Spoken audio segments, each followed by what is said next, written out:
1장에서 처음 하나님의 말씀이 요나에게 주어졌을 때 요나는 불순종했습니다. 그래서 하나님을 피하려고 도망갔죠. 하지만 그 하나님께서 요나를 내버려 두지 않으시고 물고기를 통해서 살리셨어요. 그리고 기도하게 상황을 몰아가시고 그 기도를 통해서 회복시키셨습니다. 그 하나님께서 이제 회복된 요나에게 두 번째 말씀을 하시는 겁니다. 그 내용은 그 1장 2절의 말씀과 크게 다르지 않습니다. 니느웨로 가서 내가 내게 명한 바를 그들에게 선포하라. 우리가 다 나누었지만 니느웨는 이스라엘과 적국, 이스라엘과 좀 좋지 않은 관계에 있던 사람들입니다. 원수와도 같은 사람입니다. 그런데 하나님께서 덧붙이시는 1장에 없었던 내용을 덧붙이시는데 내가 너에게 말하는 그 메시지를 선포하라. 이런 말씀이죠. 요나야, 내가 너의 마음이 완전히 자발적이지 않은 것을 알지만 그들이 여전히 미워하는 마음이 있을 수 있겠지만 너는 선지자이기 때문에 내가 전하라고 하는 그 내용만 전달해라 라는 말씀을 주시는 겁니다. 요나가 여호와의 말씀대로 니느웨로 갔습니다.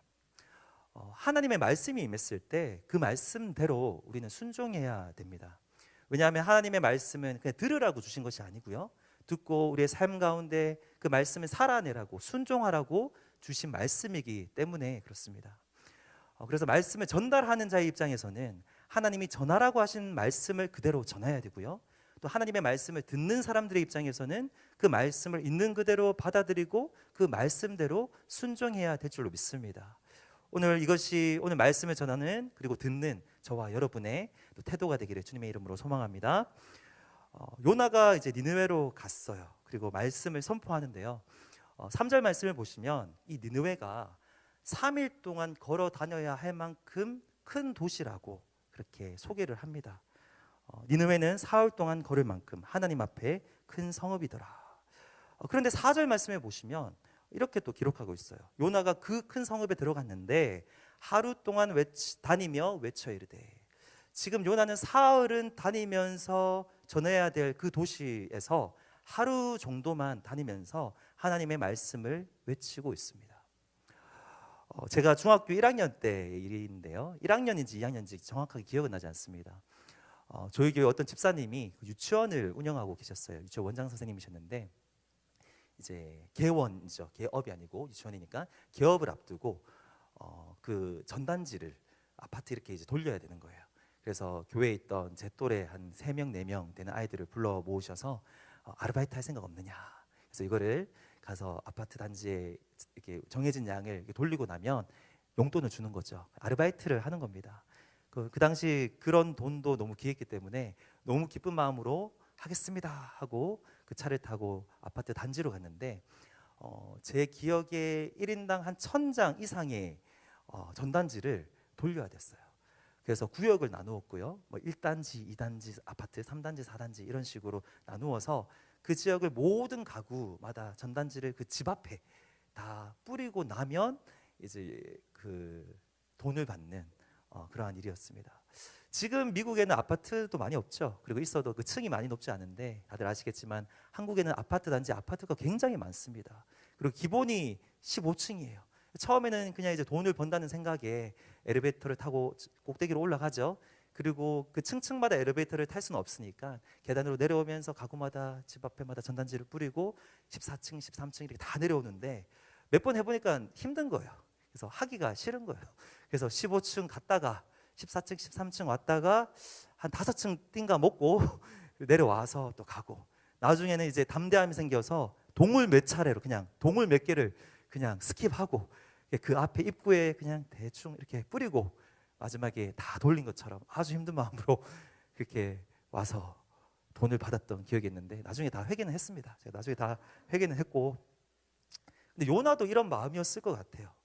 사흘 동안 걸어 다녀야 돼. 큰 도시인데 그 도시의 사람들을 사랑하는 마음이 있다면 그럼에도 불구하고 그 말씀을 전하겠지만 그 마음이 없잖아요, 요나는. 그리고 약간 억지로 지금 순종하는 거거든요. 그러한 면적의 도시를 하루 정도만 다니면서 그냥 나와버린 겁니다. 불성실한 태도로 하나님의 말씀을 전한 거죠. 요나의 또 메시지를 보면요, 4절 말씀에 기록되어 있는데 40일이 지나면 니느웨가 무너지니라. 이게 주요 메시지예요. 아주 짧죠. 한국어로 5단어, 히브리어로 봐도 5단어입니다. 물론 이 5단어 외에도 하나님께서 뭐 행하신 일, 얼마 전에 물고기 뱃속에서 살아나왔던 그 기적적인 일들을 이야기했을 거예요. 그래서 예수님께서 나중에 확증해 주시는데, 누가복음 11장 30절 말씀에 보면 예수님께서 이런 말씀을 하세요. 요나가 니느웨 사람들에게 표적이 됨과 같이 인자도 이 세대에 그러하리라. 이 말씀은 요나의 물고기가, 그 이야기가 니느웨 사람들에게 하나님의 살아계심을 보여주는 표적으로서 역할을 했다라는 것을 알려줍니다. 이것뿐만 아니라 사실 여러 이야기를 했겠죠. 그럼에도 불구하고 지금 저자는 요나가 전한 메시지를 의도적으로 그냥 5단어 짧게 표현함으로써 요나의 불성실한 태도, 또 니느웨 사람들을 향한 순수하지 않은 그의 마음을 부각시키고 있습니다. 그리고 그 메시지의 내용도 우리가 보면 오늘날 우리가 알고 있는 복음과는 거리가 있다라는 것을 알 수 있어요. 요나의 메시지는 이거거든요. 조금 길게 표현을 해도 너희의 죄악 때문에 하나님께서 너희를 심판하실 것이다. 40일 후에 이 성이 무너질 것이다. 이게 요나의 메시지예요. 그런데 오늘날 우리가 알고 있는 온전한 복음이 무엇입니까? 뭐 이런 거죠. 너희는 너희의 죄 때문에 하나님의 심판받아 마땅하다. 그런데 하나님은 너희를 사랑하셔서 하나밖에 없는 독생자 예수 그리스도를 보내주시고 그분이 너희 죄를 십자가에서 해결하셨고 3일 만에 죽으셨다. 물론 그때는 십자가 사건 이전이지만 최소한 이 정도는 나와야죠. 너희는 심판받아 마땅하지만 하나님께서는 자비의 하나님이시기 때문에 너희가 돌이키면 다시 기회를 주실 것이다. 이 정도는 해야 하나님의 성품을 드러내는 온전한 메시지라고 할 수가 있습니다. 엄밀히 말하면 요나는 반쪽짜리 복음을 전한 거예요. 바로 얼마 전에 물고기 사건을 통해서 하나님의 크신 은혜를 깊이 경험했던 사람의 메시지에 은혜가, 자비가 없습니다. 요나의 불성실한 태도, 그의 순수하지 않았던 마음, 그리고 불완전한 메시지. 그럼에도 불구하고 니느웨 사람들의 반응은 놀라웠습니다. 5절 말씀을 우리가 함께 읽어보겠습니다. 3장 5절 말씀. 니느웨 사람들이 하나님을 믿고 금식을 선포하고 높고 낮은 자를 막론하고 굵은 베옷을 입은지라. 아멘. 아주 놀라운 반응이죠. 평생 하나님을 모르고 우상을 숭배하고 정말로 잔인하게 사람들을 죽이고 그 우상 숭배 중에는 자녀들을 불로 태우고 너무 잔인하고 끔찍한 죄악들을 짓고 살았던 민족이거든요. 근데 그 사람들이 요나의 성실하지도 않고 온전하지도 않은 메시지에 믿음으로 반응을 했습니다. 하나님을 믿었다라고 기록을 하고 있어요. 근데 히브리어 구문에 따르면 이것은 그냥 believe God 정도가 아니고요, believe in God을 이야기하고 있는 겁니다. 그냥 그 메시지에 긍정적으로 반응해서 사실을 인정하는 정도가 아니라 하나님이란 존재에 대해서 진심으로 믿었다라는 이야기입니다. 신약 성경으로 또 잠깐 다시 가면 예수님께서 니느웨 사람들의 회개에 대해서 언급을 하시는데 이렇게 이야기를 하세요. 누가복음 11장 32절에 심판 때 니느웨 사람들이 일어나서 이 세대 예수님 당시의 사람들을 정죄하리니 이는 그들이 요나의 전도를 듣고 회개하였음이 거니와 요나보다 더 큰 이가 여기 있느니라. 지금 예수 그리스도께서 나와서 그 사람들한테 말씀을 전해도 그들은 돌아오지 않습니다. 근데 요나 당시 그 사람들은 요나의 표적을 보고 회개를 했다라는 것을 얘기하시거든요. 그 말이 뭐냐면 주님께서 그 당시 니느웨 사람들의 회개가 진짜였다라는 것을 인정하고 계신 거죠. 그들은 불완전한 메시지에, 불성실한 선지자의 메시지에 진정으로 회개를 했습니다. 그리고 금식을 선포했고 베옷을 입었다고 이야기하고 있습니다.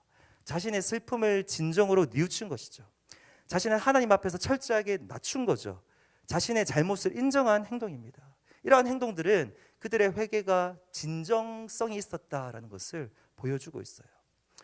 이 소문이 왕에게까지 전해집니다. 니느웨 왕에게까지 전해진 그 내용이 5절부터 8절까지인데요.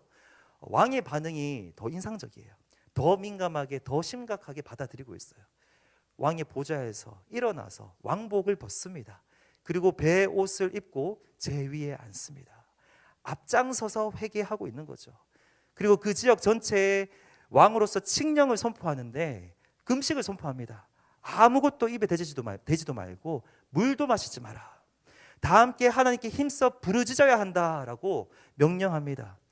요나서에서 반복적으로 등장하는 모습이에요. 하나님께 부르짖는 것. 1장 기억나시죠? 그 배 위에서 이방인 선원들이 하나님께 눈물로 부르짖습니다.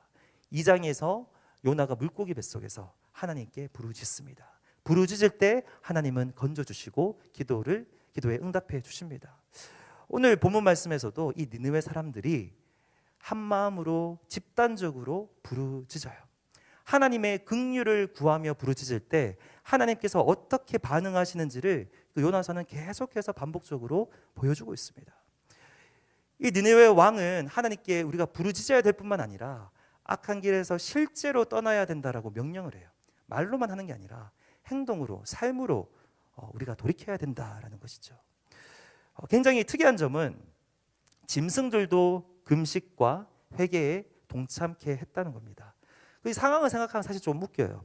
짐승들도 베옷을 입혀서 같이 제 위에 올라가서 회개를 했다라는 거죠. 그냥 저는 딱 봤을 때 그냥 코믹하게 다가오더라고요. 왜냐하면 제가 한국에 있을 때만 해도 이제 개를 많이 키웠어요. 개를 많이 키우고, 근데 저는 좀 지방 사람이었기 때문에 개가 옷을 입고 이게 다니는 건 사실 못 봤어요. 서울 사람들은 좀 몰랐겠지만 저는 몰랐습니다. 근데 미국에 왔더니 한 7년 전에 미국에 왔는데 마트 가고 어디 가면 개한테 그렇게 예쁜 옷을 입히고 어디 다 식당에도 데려가고 쇼핑몰에도 데려가고 그렇게 데려가는 거예요. 개를 위해서 수천 불의 병원비를 지출하기도 하고, 진짜 한국에서는 몰랐는데 이제 요즘 시대가 되니까 이제 개도 옷을 입는 시대가 왔구나라고 생각을 했는데, 오늘 저도 본문을 보면서 그 기원이 오늘 성경 말씀에 있었구나라는 생각이 들었습니다. 네, 그냥 잠 깨시라고 이런 얘기를 한번 했고요. 짐승도 밥을 안 먹었어요. 그리고 소떼도 양떼도 아무것도 먹지 않고 옷을 입고 그렇게 회개에 동참했는데, 실제로 그 당시 상황을 생각하면 그들의 주 수입 원이거든요. 그들에게 먹이지 않으면 경제적인 손실이 막대하거든요. 그럼에도 불구하고 그들은 진정으로 회개하기를 원했고, 자신들의 집에 속한 모든 생명체들이 한 마음으로 그렇게 회개하기를 바랬던 겁니다. 이 니느웨 왕을 포함해서 니느웨 사람들이 요나의 메시지에 굉장히 민감하게 반응했고 심각하게 받아들였다는 것을 보여주죠. 회개의 진정성을 보여주고 있습니다. 9절은요, 회개를 명령하면서 왕이 마지막으로 덧붙인 말인데, 이 회개에 임하는 그들의 태도를 볼 수 있어요. 9절을 우리 함께 읽겠습니다.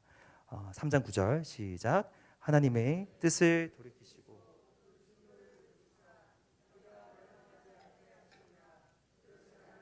누가 알겠느냐 한지라. 아멘. 지금 하나님의 자비를 기대하고 있습니다. 우리가 이렇게 한다고 무조건 되는 것은 아니겠지만, 이렇게 한다고 우리가 무조건 용서받는 것은 아니겠지만, 혹시 하나님께서 뜻을 돌이키실 수도 있지 않느냐, 누가 알겠느냐라고 하나님의 긍휼을 구하며 자비를 기대하는 태도로 겸손한 거죠. 그러한 태도로 회개에 임하고 있어요. 우리가 회개하면 해주신다가 아니라 혹시 모르지만 긍휼을 구하는 그러한 태도를 보여주고 있습니다. 오늘 이 본문은요, 이 니느웨 사람들의 아주 레디컬한 반응을 생생하게 묘사함으로써 진정한 회개가 무엇인지 우리에게 보여주고 있습니다. 요나의 불성실한 태도, 순수하지 않은 마음, 불완전한 메시지에도 불구하고 그들은 그 메시지를 통해서 주님의 음성을 들었어요. 그 말씀에 민감하게 반응했습니다. 자신의 악한 인생을 되돌아보았고요, 하나님을 진심으로 인정하고 믿었습니다. 부르짖으면서 회개했고, 실제로 더 나아가서 악한 행동을 끊어냈습니다. 무엇보다도 하나님의 자비로운 성품을 의지하며 겸손하게 회개했습니다. 그들의 회개는 진짜 회개였어요. 진정한 회개였습니다. 이처럼 회개에는 진정성이 있어야 돼요. 말로만 잘못했습니다, 미안합니다, 유감입니다, 이런 거는 듣는 사람이 느껴지죠. 우리가 가정에서 부부싸움을 할 때 이렇게 텐션이 있다가도 한 사람이 진심으로 미안해, 미안하다라고 하면 상대방은 느껴지죠. 그래서 마음이 풀립니다. 바로 표현을 할 수도 있고 안 할 수도 있지만 그 마음에는 이미 풀려 있습니다. 그런데 만약에 미안하다라고 하면서 잠시 마음을 열어놓고 미안한데 그때 너는 그랬잖아, 너는 어쨌잖아 라고 한다면, 제가 주로 쓰는 방식인데, 그러면 진정성이 안 느껴진다는 거예요. 제가 주로 듣는 지적이기도 합니다. 더 화가 나는 거죠. 이처럼 회개는 진정성이 있어야 되죠. 신학자 웨인 그루뎀이란 분은 이런 말을 했어요.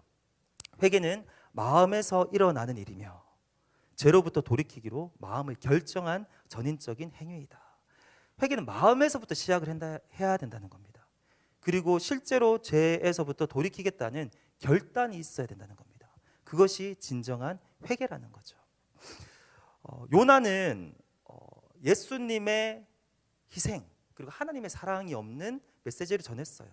그냥 그들의 악을 지적하기만 했고 하나님의 심판만 선포했죠. 그래서 반쪽짜리 복음이다라고 제가 말씀을 드렸는데, 근데 어쩌면 오늘날에는 반대의 의미로 반쪽짜리 복음이 선포되고 있는지도 몰라요. 회개의 필요성을 강조하지 않는 복음. 오늘 본문이 강조하는 건 회개거든요. 근데 오늘 우리가 듣는 복음은 회개의 필요성을 강조하지 않는 케이스가 많다는 거죠. 우리의 죄악이 하나님 보시기에 얼마나 추악하며, 우리가 죄인입니다 고백은 하지만 우리 주변 사람들을 보다 보니 나도 뭐 그런 대로 괜찮은 사람이야 라고 그냥 형식적으로 고백할 수 있죠. 근데 하나님 앞에서 우리가 얼마나 추악한 죄인인지, 그리고 그 죄악의 결과가 얼마나 끔찍하고 비참한지 이것을 가르치지 않는다는 겁니다. 하나님의 사랑만을 전하면서 우리 하나님을 마치 사랑에 목말라서 구걸하는 분으로 묘사하기도 하고요, 마치 길거리에서 지나가다가 뿌렸다가 버려지는 어떤 쿠폰들처럼 가치 없는 복음이 선포되고 있는지도 몰라요. 우리가 복음을 전할 때, 우리가 복음을 들을 때 회개의 필요성을 언급하지 않는다면 그 복음은 어정쩡한 복음입니다. 가치 없는 복음이 돼요. 매력 없는 복음이 되는 거예요. 우리가 복음이라고 할 때요, 죽음에서 건져질 때 이게 가치가 있는 거고요, 영원한 형벌에서 구원받을 때 그 복음이 가치가 있는 겁니다. 내가 필요하지도 않은데, 난 지금 괜찮은데, 없어도 되는데 그냥 있으면 더 좋은 복음은 진정한 복음이 아닙니다. 함께 기억하셨으면 좋겠어요. 진정한 회개는 우리가 하나님 앞에서 죄인이라는 것을 철저하게 인정하고 우리의 죄악을 진정으로 뉘우치고 우리 이 죄의 결과가 얼마나 끔찍한지 직시하고 이제는 죄에서 돌이켜서 하나님을 향해서 나아가는 것입니다. 하나님에 대한 바른 이해와 믿음을 가지고, 이게 진정한 회개예요. 더 간단하게 얘기하자면, 오늘 본문에 강조된 표현을 빌리자면 회개는 돌이키는 것입니다. 돌이키는 것. 우리가 한번 이 시간 되돌아봤으면 좋겠어요. 내가 이 진정한 회개의 경험이 있는가? 이 우리의 구원과도 직결되는 문제입니다. 내가 나의 죄인됨을 정말로 자각하고 하나님께 눈물 흘리며 진정으로 뉘우치며 죄에서 돌이켜 하나님을 향하여 나아갔던, 결단했던 경험이 있는가? 한번 이 시간 되돌아봤으면 좋겠습니다. 니느웨 사람들이 진정으로 돌이켰을 때 마지막 구절을 보니까 하나님께서도 그의 뜻을 돌이켰습니다. 우리가 마지막 10절 함께 읽겠습니다. 하나님이 그들이 행한 것,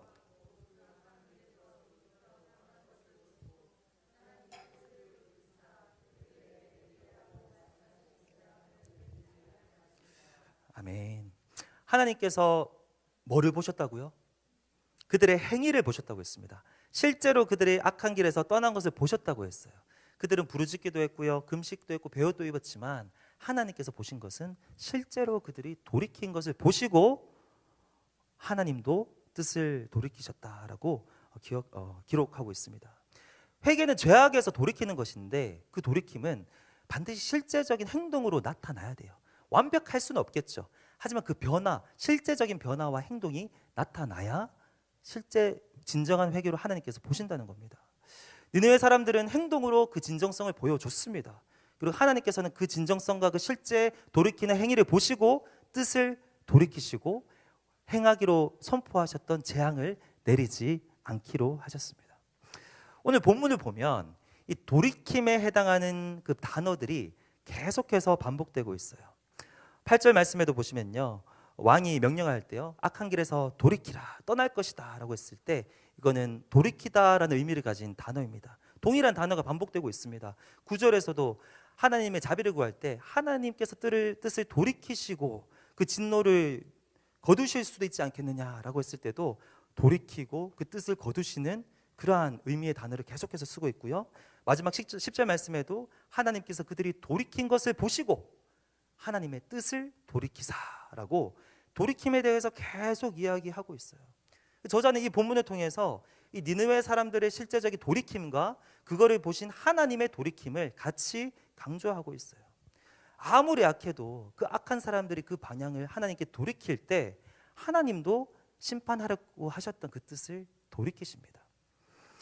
우리가 이것을 보면서 아니 하나님이 좀 일관적이셔야 되지 않느냐, 하나님은 변하지 않는 분이라고 하셨는데 오늘 보면 자꾸 하나님 뜻을 돌이킨다고 하니까 조금 혼란스럽다.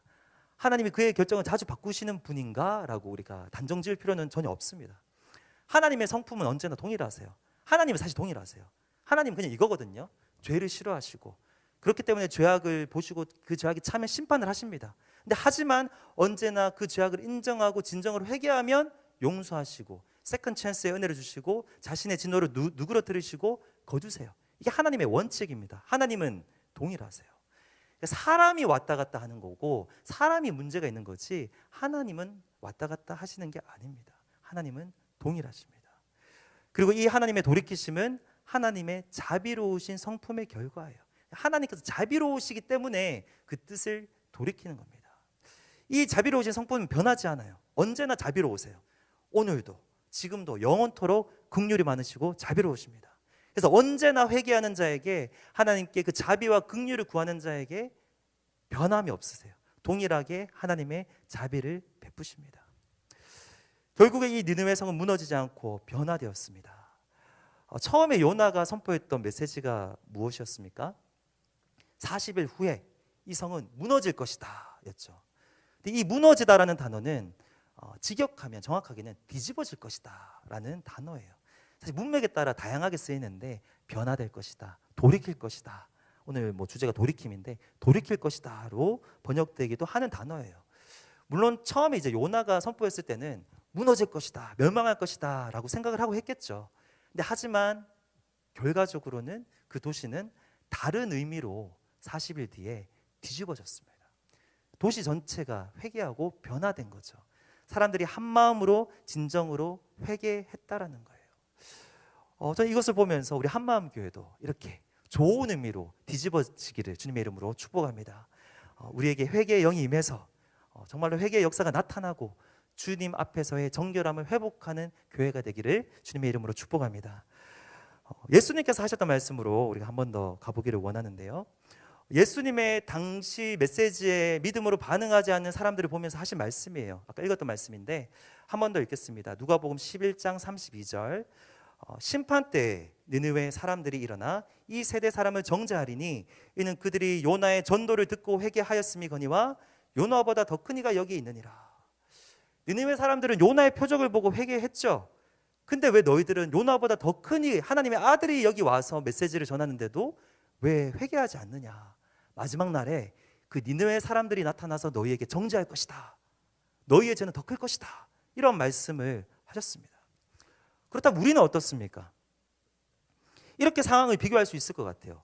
4단계의 어떠한 그라데이션이 있을 것 같은데요. 첫 번째로 그 요나서 1장에서 이방인 선원들의 반응을 한 번 더 보면요, 그들은 요나의 표적을 보지도 않았죠. 1장에서 배 위에서 요나가 어떤 메시지를 전한 것도 없었습니다. 별게 없었어요. 그런데도 그냥 요나에게 역사하신 하나님을 보고 하나님을 두려워하며 경외하며 예배했습니다. 대단하죠? 사실 엄청난 표적도 아니었고요. 폭풍우가 잠잠해지는 게 이게 물고기 뱃속에서 나온 거에 비하면 별게 아니거든요. 그 메시지도 없었습니다. 근데 그들은 돌아왔습니다. 근데 두 번째 2단계로 오늘 본문인데요. 요나서 3장에서는 이 니느웨 사람들은 더 큰 표적을 보았고 더 발전된 메시지를 들었어요. 완벽하진 않지만 물고기에서 살아나온 요나를 보았고요.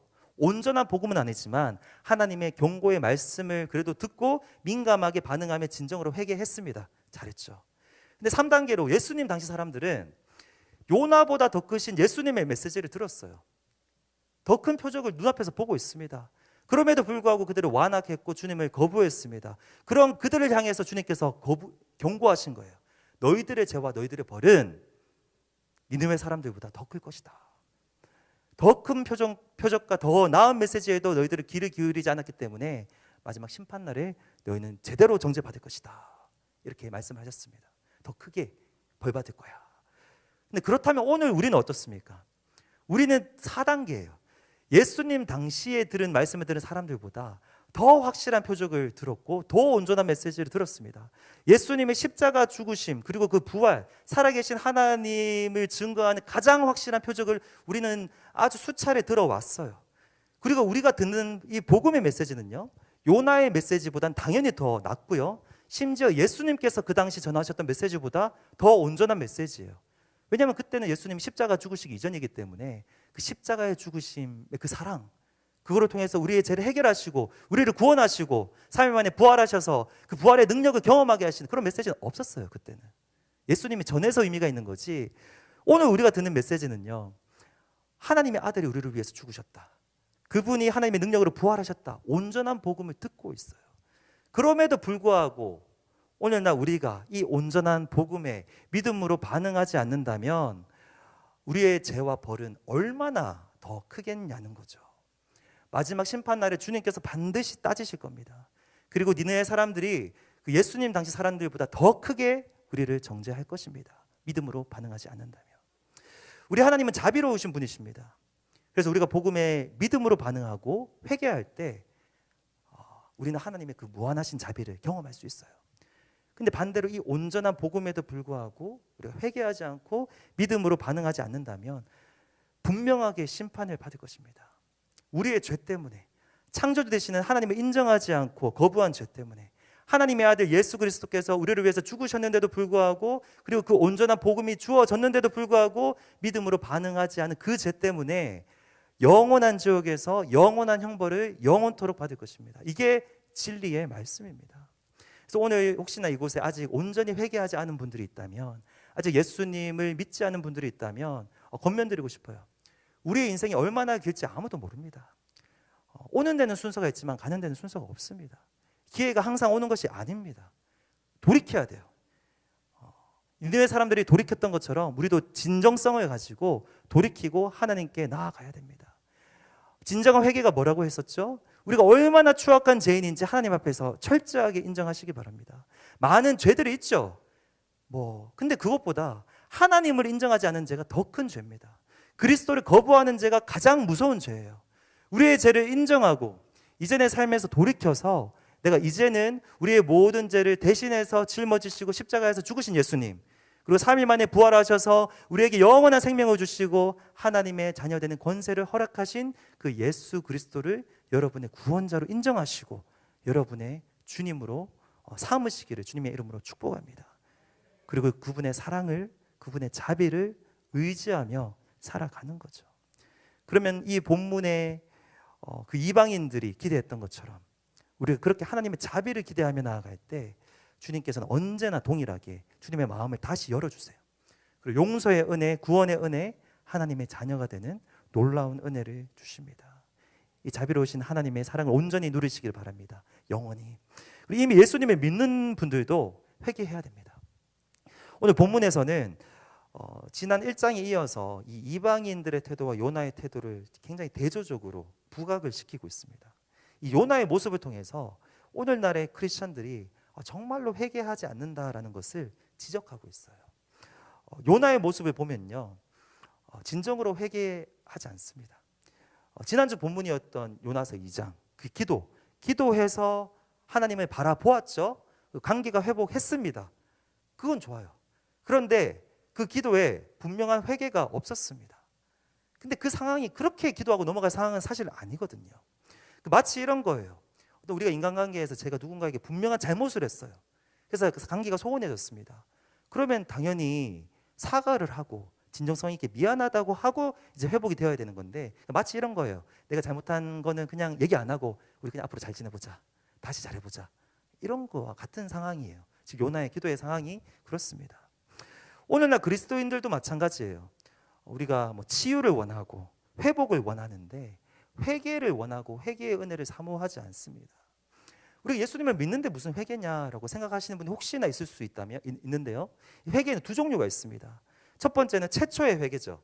처음 예수님을 믿을 때 정말로 전인격적으로 자신의 죄인됨을 인정하고 이제 하나님께 돌아가기로 결단한 그 사건, 구원을 받기 위해서는 반드시 겪어야 되는 회심의 사건, 이게 첫 번째 회개죠. 예수님께서는 이것을 목욕에 비유하셨어요.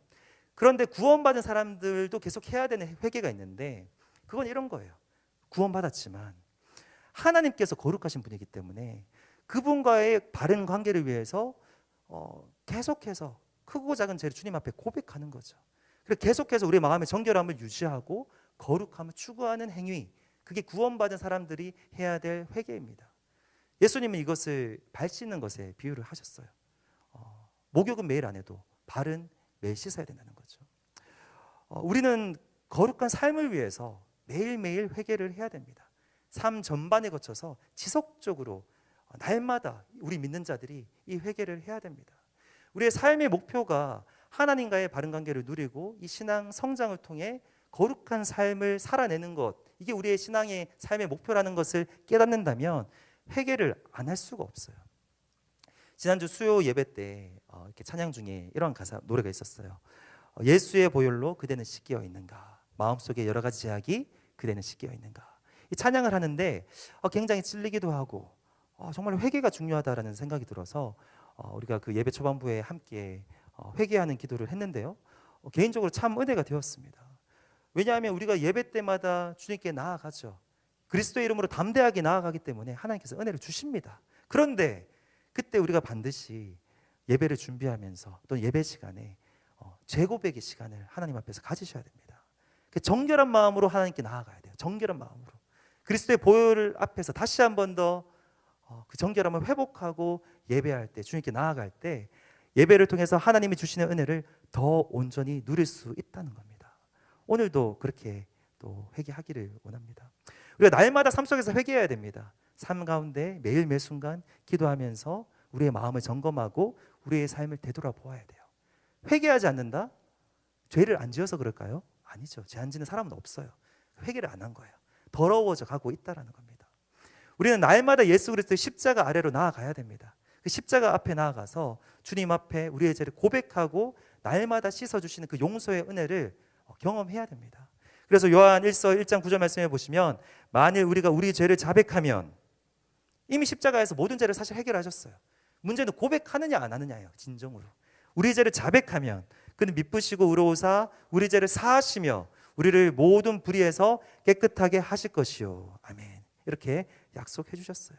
그래서 우리는 그리스도를 바라보는 겁니다. 그게 우리의 회개예요. 그리스도를 바라보고 그리스도의 이름으로 우리의 죄를 고백할 때 주님께서 흘리신 보혈의 능력을 처음 구원받을 때뿐만 아니라 그 이후에도 매일매일 그 보혈의 능력을 경험할 수가 있습니다. 지금 삶 가운데 어떤 문제 때문에 염려하고 계시다면 그 염려도 죄예요. 하나님을 신뢰하지 않기 때문에 그것도 죄입니다. 그 죄도 날마다 고백하셔야 됩니다. 하나님의 긍휼을 구하셔야 돼요. 비즈니스, 그리고 돈, 그리고 자녀들을 주님보다 더 사랑하는 것도 죄입니다. 우상 숭배가 될 수 있어요. 하나님과의 관계를, 신앙 성장을, 거룩한 삶에 가로막습니다. 나의 마음을 점검하면서 나의 마음에 있는 그대로 고백하셔야 돼요. 그리스도의 이름으로 죄악을 고백하며 긍휼을 구해야 됩니다. 힘들어도 구해야 됩니다. 바꿀 자신이 없어도 고백을 해야 됩니다. 그게 회개거든요. 그렇게 하다 보면 우리 하나님께서 새 마음을 부어주시고요, 우리의 마음을 정결케 하셔서 하나님의 은혜를 온전히 누리게 하시고요, 그 죄악을 이길 수 있는 힘을 회개할 때 또 부어주십니다. 이게 회개가 주는 은혜예요. 오늘 본문에서 니느웨 사람들은 진정으로 회개했습니다. 돌이켰습니다. 우리도 마찬가지죠. 우리도 진심으로 돌이킬 때, 회개할 때 하나님께서도 그 뜻을 돌이키시고 그 하나님의 얼굴을 다시 비추어 주시고 은혜를 주십니다. 자비를 베푸십니다. 안 믿는 분이 회개하면 구원의 은혜를 주시고요, 기존에 믿는 분들이 회개하면 하나님의 얼굴을 더 환하게 비춰주시고 더 큰 은혜를 경험할 수 있습니다. 날마다 우리 아버지 되시는 우리 하나님께 또 긍휼을 구하시면서 우리 그리스도의 이름으로 날마다 우리의 죄를 고백하며 회개의 은혜를 매일매일 누리는 저와 여러분 되기를 주님의 이름으로 축복합니다. 아멘. 기도하겠습니다. 하나님 아버지 감사합니다. 오늘 이 말씀 통해서 우리가 진정으로 돌이킬 때 하나님께서도 우리에게 자비를 베풀어 주시고 그분의 얼굴을 다시 한 번 더 우리에게 비추어 주시고, 믿지 않는 자들에게는 구원의 은혜, 믿는 자들에게는 거룩의 은혜, 놀라운 용서의 은혜, 그리스도의 보혈의 능력을 날마다 경험할 수 있는 그 놀라운 은혜를 부어주신다는 것을 배웠습니다. 매일의 삶 가운데 회개하며 살아가는 우리 되게 하여 주시고, 모든 예배 가운데 회개의 영을 부어주셔서 회개하며 주님께 더 정결한 마음으로 나아가는 우리 모든 한마음교회 지체들 되게 하여 주시옵소서. 감사합니다. 예수님의 이름으로 기도합니다.